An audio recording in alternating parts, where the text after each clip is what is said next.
How can we take the busy out of business? Find out on today's episode of the Freedom Club Podcast. Welcome to the Freedom Club Podcast, where we discover the fight for freedom, fulfillment, passion, and purpose. Your host is Curt Mercadante, Gallup certified strengths coach, an agency founder who is dedicated to coaching individuals seeking to level up their life and their businesses. The Freedom Club is about unlocking your talents, turning them into strengths, and crushing your objectives. You can learn more at curtmercadante.com. Welcome to the Freedom Club. And welcome to the Freedom Club Podcast. I am your host, Curt Mercadante. I am so happy you are here with us today.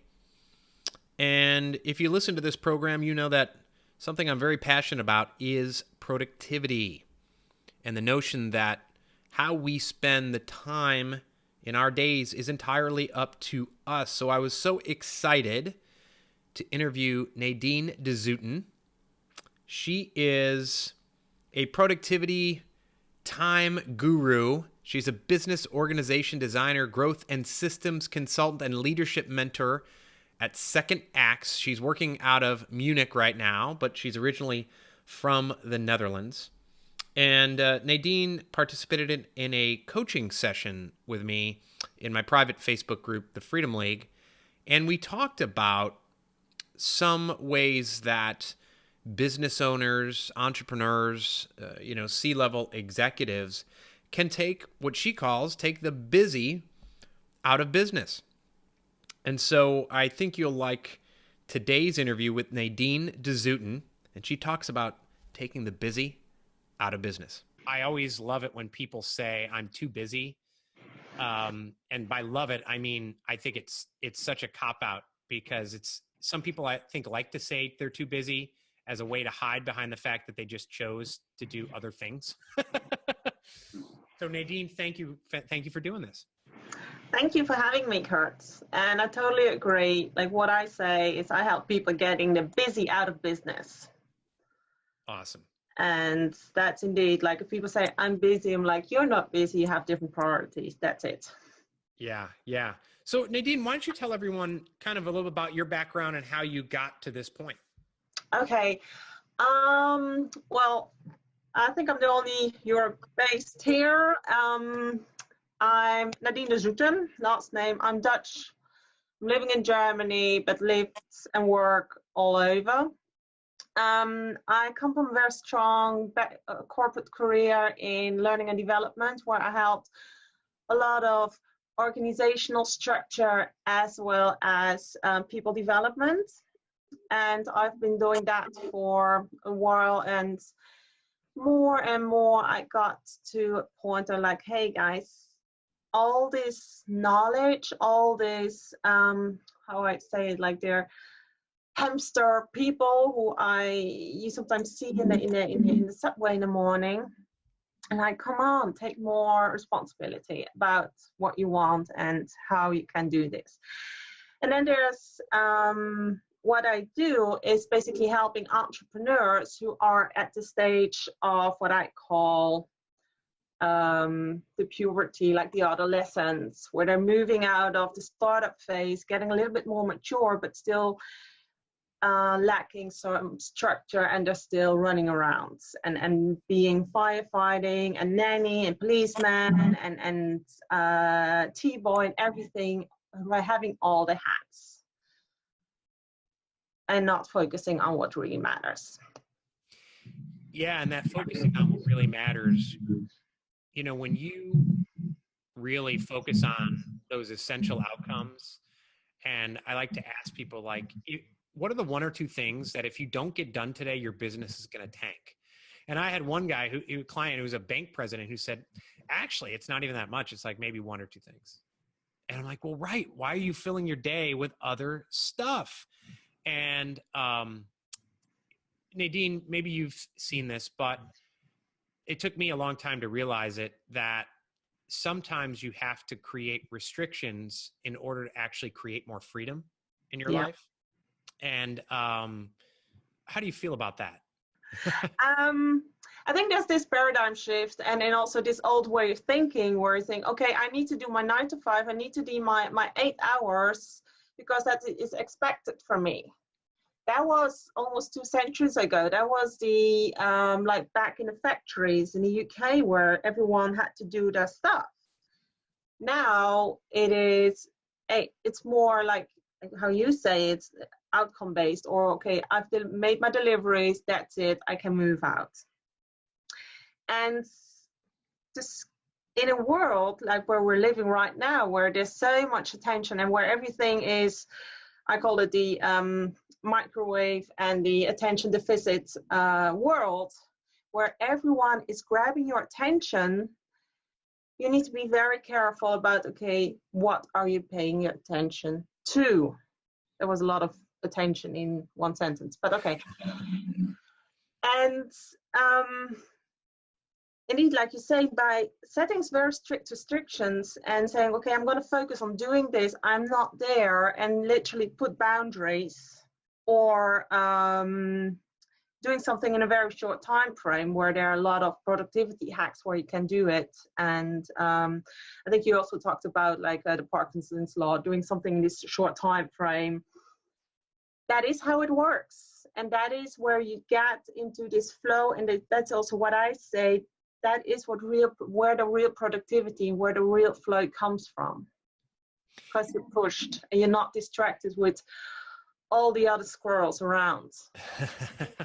Yeah, and you bring up the word productivity, and I think, well, I know that word doesn't mean what a lot of people think it means.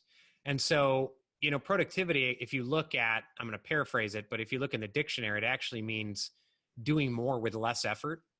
It doesn't mean just trying to put more crap, 2 tons of crap in a 5-pound bag. And so there's something going around right now on Facebook and LinkedIn called the 5 a.m. challenge, where they challenge everyone to get up at 5 a.m. And I fundamentally reject that, because sometimes I'll ask people how they are more productive and they say, I get up earlier. Well, it's like, no, that means you're just extending your day. It doesn't mean you're actually more productive. It means that you're just doing more stuff. And productivity doesn't mean just doing more stuff. It means if I get up at 5, that means I'm going to work more during the day. And I have my fun time between noon and 5. It's because when you focus on those outcomes. So, Nadine, how do you feel about the word productivity? Do you feel that it's been kind of lost or bastardized or misused? I think it depends on what context it is. If you're looking at the big companies like the productivity or the time management training, you can't manage time. Time is fixed. Everyone has the same 24 hours. Like you have it, I have it, Jay-Z has it, Ronaldo has it. But it is about like, what are you paying your attention? And again, attention, that's flexible. It's much more open. And there's, by the way, a very good book, which is written by Neen James. She calls it Attention Pace, and really goes into that modus. But I agree with you with this whole 5 a.m. I'm like, personally, I'm way too lazy to get up at 5 a.m. Right. I'm like, what are you doing? 5 a.m. Like, even if I get up at 7, my dog is looking at me. He's like, have you seen the time? Right. And no. I'm like, it is about productivity. It's about what suits to your rhythm. Like, you got people who are night owls and people who work perfectly in the morning, and other people have this time frame, which for me it's between 9 and noon. Then I take a break, and then mostly 3 to 5, 6-ish. Yeah. And then that's it. And that's also because I'm very protective about certain boundaries. Like, my evenings are for my family. Yeah. Except for tonight. Well, sorry about that. No worries. So it is, a lot of people will think it's not choices. And I always joke around, or I don't joke around. Some people will say, well, sorry, son, I had to miss your piano recital tonight because I had to work late. I say, no, tell the truth. You chose to work late. Exactly. Sorry, I couldn't call you this week. I just got swamped. It's like, no, sorry, I chose not to call you. I choose to do other stuff instead. What is your advice for someone, in identifying those kind of the BS things in your day and being honest with yourself? Because I'll talk to people, I'll have them do time logs. And they'll look at the time log and they're almost afraid to show it to me. And they're like, my day is completely BS free. My day is, it's everything is there. And I look at it, I'm like, really? You spent 3 hours on LinkedIn? Like what, that was necessary? You're the CEO of your company? So what is your advice when someone really is in a mindset in which their time is not of their own control? Yeah. There are like people are saying I'm busy, or like the examples will use things like, no, you chose not to do it. And it's also because they are reacting to everyone else and getting distracted instead of saying, no, this is what I am going to do, and I'm going to finish this first. And that takes some guts to say no, to really set those boundaries, because that comes from, okay, I want to be liked, I don't want to disappoint other people, I don't want to be come across like an ass. Right. That's what it comes from. It's more fear-based, that you tend to please others. And like I come from the same place. Like I'm a recovering people pleaser, and I'm still learning. And fortunately, my partner, he's very strict to those kind of stuff. But it's because we're this wanted to be liked, so I'm doing everything for everything except for myself. Right. And some people feel guilty about doing anything for themselves, right? Or scheduling time. What aside from I love the boundaries, the restrictions. What are some tools that you use that sort of help you just maybe to funnel or distill down, Nadine, the priorities and how you set maybe your day or how you set the week? It sounds very simple, but it's really my two top threes. My top three, what do I want to achieve this week? Put them down and then break that down. Okay, what are the three things I want to do during that day? And once they've done, that's done. And everything else is extra. And what also helps for me very, very well is accountability partner, or right now I am in a mastermind group, which is actually hilarious. The facilitator makes us check in, check out every day. And if we're not doing it within this certain time frame, we're going to be kicked out. It works.